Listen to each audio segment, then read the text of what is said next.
মেজাজ হারালেন অভিনেতা। গাড়ি রাখা নিয়ে তর্কাতর্কি থেকে সপাটে চড়, বিতর্কে অভিনেতা সোহম চক্রবর্তী। ঘটনার সূত্রপাত শুক্রবার। নিউ টাউনের রেস্তোরাঁর সামনে গাড়ি রাখা নিয়ে বচসায় জড়িয়ে পড়েন রাজনৈতিক অভিনেতা সোহম। অভিযোগ, রেস্তোরাঁর মালিককে মারধর করেন অভিনেতা ও তৃণমূল বিধায়ক সোহম চক্রবর্তী। সূত্রের খবর, সোহমের শুটিং চলাকালীন রেস্তোরাঁর সামনে অভিনেতা ও শুটিং ইউনিটের গাড়ি রাখা ছিল।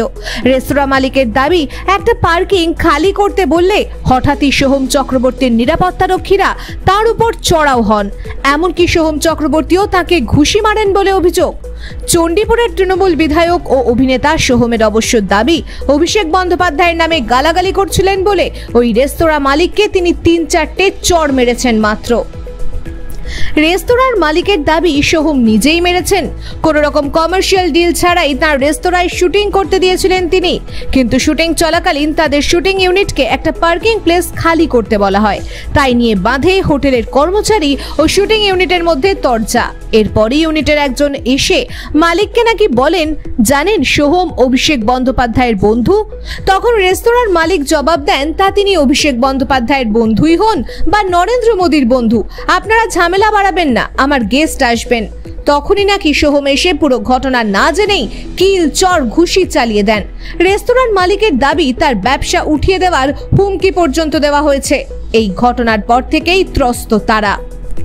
এখন কি এখানে কি হলো? সোহম এখানে শুটিং করতে দেওয়া ছিল। এখন আমরা শুটিংয়ের অ্যালাউ করেছিলাম। আমি এসছি, এখানে পার্কিং নিয়ে অসুবিধা হচ্ছিল, আমার স্টাফদের সঙ্গে মারপিট করলো। সোহম নিজে আমার গায়ে হাত দিল। এমএলএ সোহম আমার চোখের এখানে ফুটিয়ে দিয়েছে, প্লাস আমাকে এখন পুলিশ কিভাবে নিয়ে যাচ্ছে, ঠিক আছে, থানায় নিয়ে যাচ্ছে উল্টো করে। কারণ হচ্ছে বলেছে আমি অভিষেকের বন্ধু। আনলাম অভিষেক জানি না, আমার রেস্টুরেন্টের ব্যবসা হচ্ছে, একটা গাড়ি পার্কিং ঠিক করতে বলেছিলাম। পুলিশ নিয়ে যাচ্ছে কেন? পুলিশ নিয়ে যাচ্ছে কেন? পুলিশের অফিসার রয়েছে জিনু।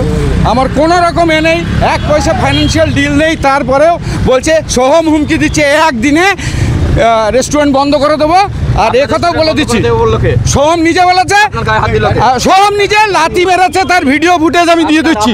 হ্যাঁ আমার মালিক। হ্যাঁ, আর পুলিশ নিয়ে যাচ্ছে কোথায়? পুলিশ নিয়ে যাচ্ছে থানাতে। কি বললো এখন? পুলিশ বলছে তোমার নামে অনেক দাদাগিরি আছে। আর এবিপি আনন্দ হিন্দলকেও আমি বলেছি, উনি আসছেন। একদম আমি জোড়াত করেছি, তার ভিডিও ফুটেজ যদি না দেখাতে পারি তা আমার নাম আলম না। সোহম লাত মেরেছে। আপনাকে লাত মেরেছে? একদম ভিডিও ফুটেজ আমার চোখের এখানে ভালো করে। তাদের কোনো অ্যাকশন নিল না? পুলিশ তো এখন উল্টো আমাকে বলছে থানায় চলো। তাহলে কি এটা কি প্রভাবশালীদের একটা অংশ পুলিশের? 100 বার সোহমের দাদাগিরি, 100 বার আমাকে মেরেছে। ফুটেজ রয়েছে, আমার ছেলেদের ধরে ধরে মারছে, বলছে বন্ধ করে দেবে রেস্টুরেন্ট, হুমকি দিচ্ছে। কোনো রকম ফাইন্যান্সিয়াল ডিল না, আমরা বলেছিলাম আমাদের সামনে। ফাইন্যান্সিয়াল ডিল ছাড়া কিভাবে রেস্টুরেন্ট দিলেন? আমরা ফ্রি অফ কস্টে দিয়েছি। একজন সেলিব্রিটি আসছে, আছে শুটিং করে না। ওই লোকাল থানাকে জানিয়েছিলেন? এটা আমি তো এখানে থাকি না, আমার ম্যানেজার, ওকেই দায়িত্ব দিয়েছিলাম। মোস্ট প্রবাবলি জানানো হয়নি। এখন কি পুলিশ থানায় নিয়ে যাচ্ছে? হ্যাঁ, পুলিশ থানায় নিয়ে যাচ্ছে। হ্যাঁ, দেখতেই পাচ্ছেন একেবারে কলকাতা ডিলাইটের মালিক, তানাকে কিন্তু পুলিশ একেবারে থানায় নিয়ে যাচ্ছে। টেকনো সিটি থানার পুলিশ রয়েছেন, টেকনো সিটি থানার পুলিশ তাকে কিন্তু একেবারে ইতিমধ্যে 8টি গাড়িতে করে তুলে থানায় নিয়ে যাচ্ছে। দেখতে পাচ্ছেন ইতিমধ্যে তাকে থানার উদ্দেশ্যে নিয়ে চলে যাওয়া হচ্ছে। ভাই কি হলো, তোমার থানায় নিয়ে যাচ্ছে কেন? ও দাদা, কি হলো, তোমার থানায় নিয়ে যাচ্ছে কেন? এটা তো আপনারা জানেন, আমার নতুন করে কিছু। চলো। আপনি কি কলকাতা ডিলাইটের স্টাফ? দাদা, আপনি কি কলকাতা ডিলাইটের স্টাফ? দাদা, আপনাকে পুলিশ থানায় নিয়ে যাচ্ছে কেন? ও দাদা, গাড়ি চালায়।